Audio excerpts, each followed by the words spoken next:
안녕하세요. 한철운영의 주우철입니다. 지금부터 이용자 총 통행 시간을 단축하는 서울시 심야버스 급행노선 도입 방안 연구라는 주제로 발표를 진행하도록 하겠습니다. 저희 발표는 다음과 같은 순서로 진행됩니다. 먼저 연구 배경과 그 목적, 관련 선행 연구들과 연구의 범위에 대해 말씀드리겠습니다. 모두들 한 번쯤은 늦은 시간에 강남역이나 홍대에서 술을 마시고 집에 가려는데 택시를 잡지 못해 곤란했던 경험을 해보셨을 겁니다. 저희는 이러한 심야 시간에 발생하는 초과 수요에 대해 문제의식을 가지게 되었습니다. 초과 수요가 왜 해결되지 않는지 먼저 그 원인을 알아보았습니다.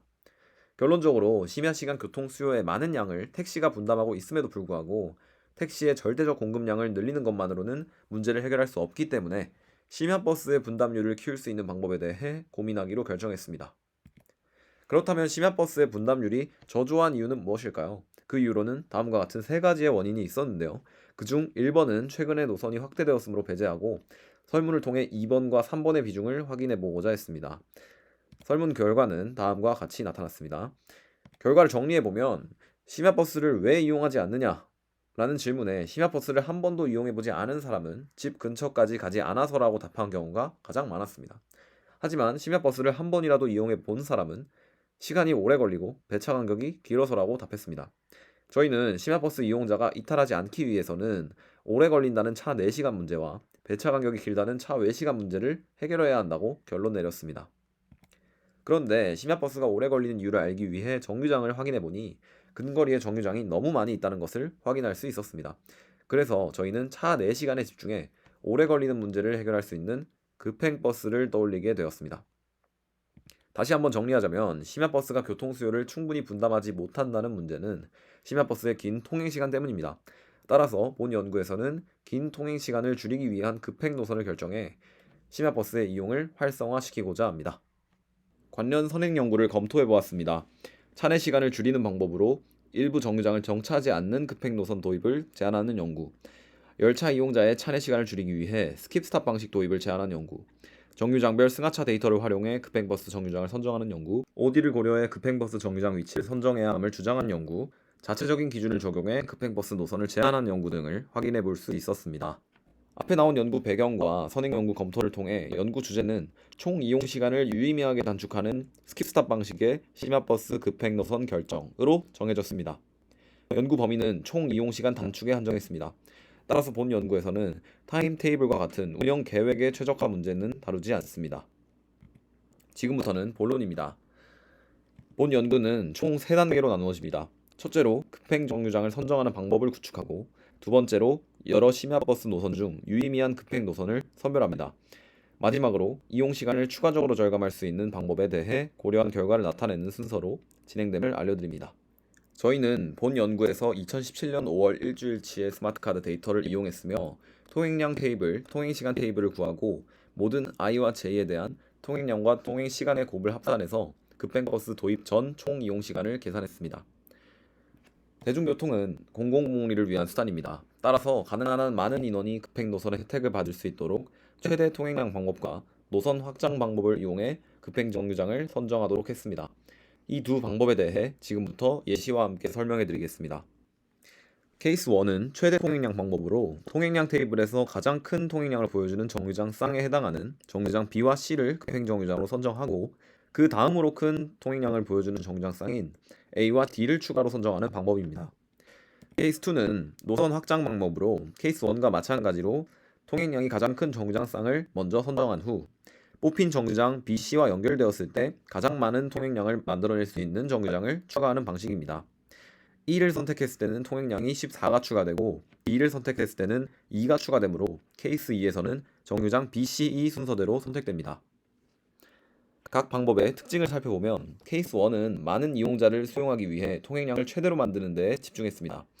그에 비해 케이스 2는 많은 통행량을 확보하는 동시에 노선 길이를 고려할 수 있도록 했습니다.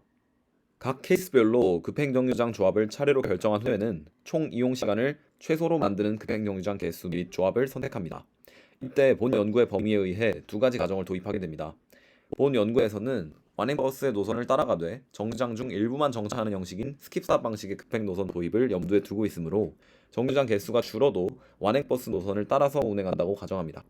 두 번째로 연구의 범위를 이용시간 단축에 한정했기 때문에 차회 시간은 무시하겠습니다. 따라서 급행버스 이용자는 버스 시간표에 맞추어 탑승한다고 가정해서 대기 시간이 없다고 보았습니다. 급행 운행 시 총 이용 시간이 절감되는 데 영향을 미치는 요인들입니다. 급행버스는 급행 정류장 사이의 완행 정류장에는 정차하지 않으므로 버스의 가감속 시간과 정차 시간을 절감할 수 있습니다. 버스의 정차 시간은 출입문 개폐 시간과 승객의 승하차 시간의 합으로 나타납니다. 아래는 국토해양부 도로 용량 편람에서 제공하는 버스의 가감속 시간과 개폐 시간, 승객의 승하차 시간으로 이것들의 합이 시간 절감 효과라고 할 수 있습니다. 앞서 설명드린 시간 절감 효과는 급행버스가 건너뛰는 각 정류장마다 다른 값으로 나타납니다. 급행버스가 정류장 I를 건너뛴다고 했을 때 급행버스 이용자는 가감속 시간 16초와 출입문 개폐 시간 6초뿐만 아니라 버스가 정류장 I에 정차했더라면 그곳에서 승하차했을 사람들에 의해 발생했을 시간만큼 추가로 감소한 것으로 느낄 것입니다. 이러한 정류장들을 K에게 건너뛸 때 급행버스 이용자 J의 절감 시간은 아래와 같이 나타낼 수 있겠습니다. 같은 방식으로 모든 급행버스 이용자 N명에 대해 총 절감 시간을 계산할 수 있습니다. 따라서 급행버스의 총 이용 시간은 급행버스 도입 전 총 이용 시간과 총 절감 시간의 차로 계산됩니다. 급행 노선을 도입하기에 유의미한 노선을 선별하는 첫 번째 과정입니다. 우선 케이스 1 최대 통행량법과 케이스 2 노선 확장법을 활용해 선정된 정류장 조합에 대해 총 이용 시간을 그래프로 표현합니다. 그래프 개형을 통해 노선을 선별하기 위해 기준을 세웠습니다. 그래프의 감소세가 둔화되는 니 포인트가 존재해야 하며 그 니 포인트가 각 노선 정류장 개수의 35% 이내에 존재해야 유의미하다고 판단했습니다.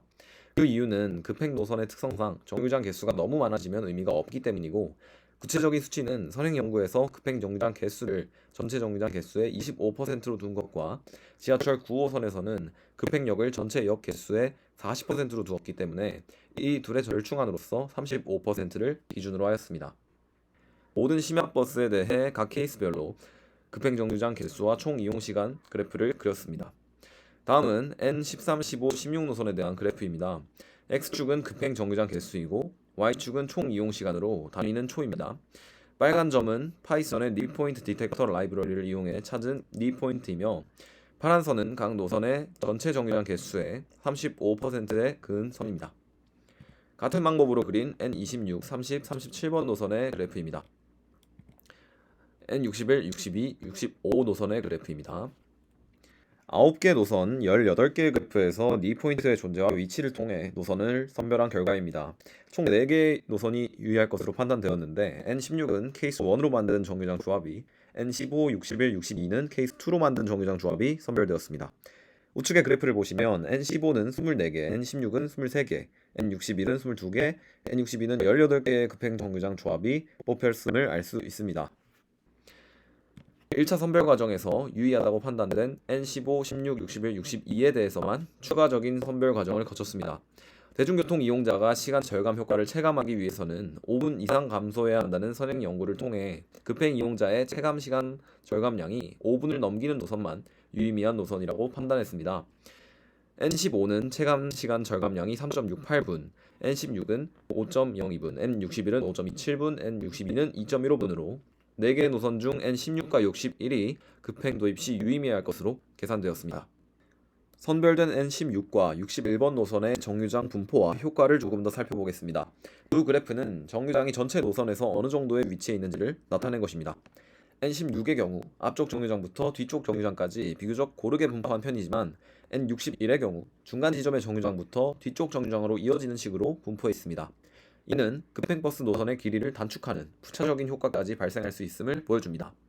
추가적으로 각 노선의 급행 이용 비율을 살펴봤습니다. 앞서 급행 정류장 선정 방법의 근거로 다수가 혜택을 받을 수 있도록 통행량을 고려한다고 했는데 그것이 어느 정도 효과를 보였는지를 확인하기 위함입니다. 전체 이용자 수 대비 급행 이용자 수로 계산된 급행 이용 비율은 N16이 38.62%, N61이 32.37%로 나타났습니다. 마지막으로 이용시간 추가 절감 효과를 버퍼를 통해 고려해 보았습니다. 실제 급행정류장이 도입되면 도보로 이동 가능한 거리 내에 있는 정류장에서 급행정류장으로 이동하여 급행버스를 이용할 수 있을 것이라 보았기 때문입니다. 버퍼를 고려해 기존에 선정된 정류장 조합에서 몇 개의 정류장을 삭제하고 각 정류장별로 흡수할 수 있는 수요를 흡수해 이용시간 절감 효과를 알아보았습니다. 버스 정류장 접근 가능 거리를 300m, 400m로 설정한 선행 논문을 근거로 버스 정류장으로의 도보 이동 가능 거리를 350m로 설정해 버퍼를 생성했습니다. 350m 이내에 2개의 급행 정류장이 선정되어 있는 경우 먼저 선정된 정류장을 남기고 나머지 정류장은 삭제했습니다. 이후 선정되지 않은 정류장에 350m 이내에 급행 정류장이 있는 경우 선정되지 않은 정류장의 수요를 선정된 급행 정류장에 흡수시켰습니다. 버퍼를 고려한 이용시간 추가 절감 효과의 경우 N61번 노선에 대해서만 계산해 보았습니다. 그 이유는 급행버스 도입이 유의미하다고 판단된 N16과 N61번 중 N61번의 정류장 조합이 서로 가까이 위치해 있어서 버퍼를 고려한 정류장 삭제 및 수요 흡수의 효과가 두드러질 것으로 보였기 때문입니다. N61번 급행 노선에 대해 버퍼를 고려한 결과입니다. 우선 도보 가는 거리에 있는 정류장 중 우선적으로 뽑힌 정류장을 제외하고 정류장을 삭제했기 때문에 급행 정류장 수가 기존의 22개에서 16개로 줄었습니다. 이에 따른 시간 절감 절대량은 2배가량 늘었음을 확인할 수 있으며 급행버스 이용자들의 체감 시간 절감량도 5.27분에서 10.57분으로 증가했습니다. 급행 이용자 수도 1663명에서 2030명으로 늘어 완행 기준 91개 정류장에서 약 18%인 16개 정류장만을 이용해 전체 이용자의 40%가량을 급행 노선으로 감당할 수 있다는 결과가 도출되었습니다. 정류장 수가 줄었지만 인접 이용자 모두가 흡수된다고 가정하였기 때문에 나타난 결과입니다. 결론입니다. 본 연구의 흐름을 마지막으로 짚어보겠습니다. 첫 번째로 급행 정류장 선정 방법을 구축했습니다. 이 단계에서는 케이스 1에 해당하는 최대 통행량 방법과 케이스 2에 해당하는 노선 확장 방법을 제안했습니다. 또한 이렇게 선정된 급행 정류장에 적용하기 위해 총 이용시간 절감 효과를 계산하는 과정을 확립했습니다. 두 번째로 급행버스 도입 시 유의미할 것이라고 예상되는 노선을 선별했습니다. 1차 선별 단계에서는 구축한 정류장 선정 방법과 총 이용시간 계산 방법을 각 노선별로 적용한 그래프를 해석했으며 2차 선별 단계에서는 급행 이용자들의 체감 시간 절감량을 계산해 유의한 노선을 최종적으로 선정했습니다. 세 번째로 급행버스 도입 유의 노선 중 하나인 N61번에 대해 이용시간 추가 절감 효과를 제시했습니다. 급행 정류장에 인접 정류장을 이용하는 사람들이 추가로 급행버스를 이용해 준다면 더 많은 급행 이용자를 확보할 수 있으며 동시에 시간 절감 효과도 증대시킬 수 있음을 밝혔습니다. 본 연구가 학술적으로 기여한 바에 대해 말씀드리겠습니다. 정류장별 단순 승하 차량을 고려한 일부 선행형과 달리 OD 기반의 통행량을 고려해서 사람들의 통행을 더욱 잘 반영했다고 할 수 있겠습니다. 또한 통행량과 시간만을 고려한 단순한 최적 급행 정류장 결정 모형을 제안했다는 점이 있겠습니다. 그리고 두 가지 급행 정류장 선정 방법을 제시해 노선별로 선택적으로 적용할 수 있도록 한 점입니다. 마지막으로 새로운 급행 정류장 선택 모형을 제안해서 본 연구에서 제시한 N61번 급행 노선과 같이 짧은 경로로 운행되는 셔틀형 급행버스 노선을 계획할 가능성을 제고했다는 점에 있겠습니다. 다음으로 본 연구가 사회적으로 기여한 바에 대해 말씀드리겠습니다. 통행량이 많은 정류장을 선정함으로써 다수에게 혜택을 제공하는 방법론을 제시했다는 점, 그리고 총 이용시간을 최소화하는 노선을 최종적으로 결정해 공익을 실현하고 공공복리를 증진하는 방법론을 제시했다는 점에서 의의가 있겠습니다. 또한 심야버스의 긴 통행시간을 해결할 방안을 제시해서 심야버스 이용을 활성화시킬 수 있을 것으로 기대됩니다. 마지막으로 완행버스의 수요를 분담해 버스 내부 혼잡도 완화라는 추가적인 편의까지 발생할 것으로 예상되어 사회적으로 긍정적인 효과가 있을 것으로 보입니다. 향후 연구 과제에 대해 말씀드리며 발표 마무리하도록 하겠습니다. 연구의 범위를 총 이용시간 단축으로 한정하였기 때문에 운행 계획의 최적화 부분을 다루지 못했는데 이후 연구에서는 차회 시간을 고려한 급행버스 최적 타임테이블을 제안할 수 있을 것입니다. 또한 급행버스 운영으로 인해 추가될 수 있는 잠재 수요를 반영해 볼 수 있을 것이며 이용자 측면뿐만 아니라 운영자 측면의 비용까지 함께 고려한 노선을 제안해 볼 수 있을 것입니다. 본 연구에서 참고한 참고 문헌 보여드리며 발표 마무리하겠습니다. 감사합니다.